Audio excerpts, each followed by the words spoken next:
मुळात आताच तुम्ही बघितलं असेल ज्या सुपारी फेकल्या बीडमध्ये, बीडच्या मुख्य नेत्या सुषमा अंधारे आहेत. तुम्हाला माहिती असेल की मागच्या वेळेस ज्या शिवसेनेच्या जिल्हा प्रमुखाने कानशिलात लावली होती ते बीडच आहे. आणि ज्या गणेश वरेकरने साहेबांच्या ताफ्यावर सुपाऱ्या फेकल्या तो बीडच्या मुख्य सुषमा अंधारेंचा कार्यकर्ता आहे. सुषमा अंधारेंना समजायला पाहिजे की ती आमची किंवा त्यांची जागा कोणाची ते मला माहिती नाही. आमच्या कुठला गड नाही बीड. आमच्या ताफ्यासमोर आला तर मार मार मनसैनिकांनी आपला शर्ट फाटेस पण मारलं.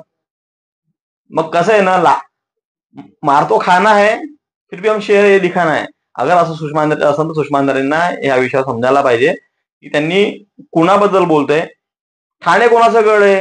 शिवसेनेचा गड आहे. मग ठाण्यामध्ये मनसैनिकांनी जे शेण मारलं उद्धव ठाकरेंना, मग तुम्ही आमच्या गड कसं म्हणू शकता त्याला? अनेक वर्ष सत्ता तुमचे आमदार खासदार आणि तुम्ही गड आमचा. वा रे वा, लाता खायचा लपून न्यायचा खूपच सुषमा अंधारेंचा. सुषमा अंधारेंची कीव येते. मुळात सुषमा अंधारे खोटा बोलण्यात पटायते. हे मी नाही म्हणत, हे त्यांचे पतिदेव सुद्धा बोललेले आहेत की बा सुषमा अंधारे खोटी बोलते, असं स्पष्टपणे त्यांचे पती बोलले. मी नाही बोलत, किती वकील सांगते. त्यामुळे त्यांना खोटं बोलण्याच्या नेहमी आदती आहे.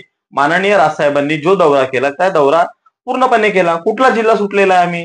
आम्ही गेलेले दौरे फक्त मुळात वातावरण झालं की काही दौरे आम्ही जे निपटोले साहेबांनी ते एका दिवसात जवळपास असल्याने तेवढा वेळ वाचला.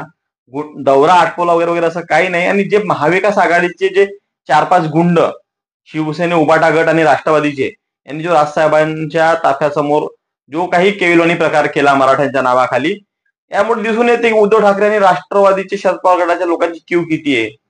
त्यामुळे त्यांनी जो प्रकार केला तो त्यांनी शरद पवारांच्या एरियात केला. त्यांनी आमच्या विदर्भात येऊन करावं, उत्तर कळेल त्यांना की आम्ही काय आहोत.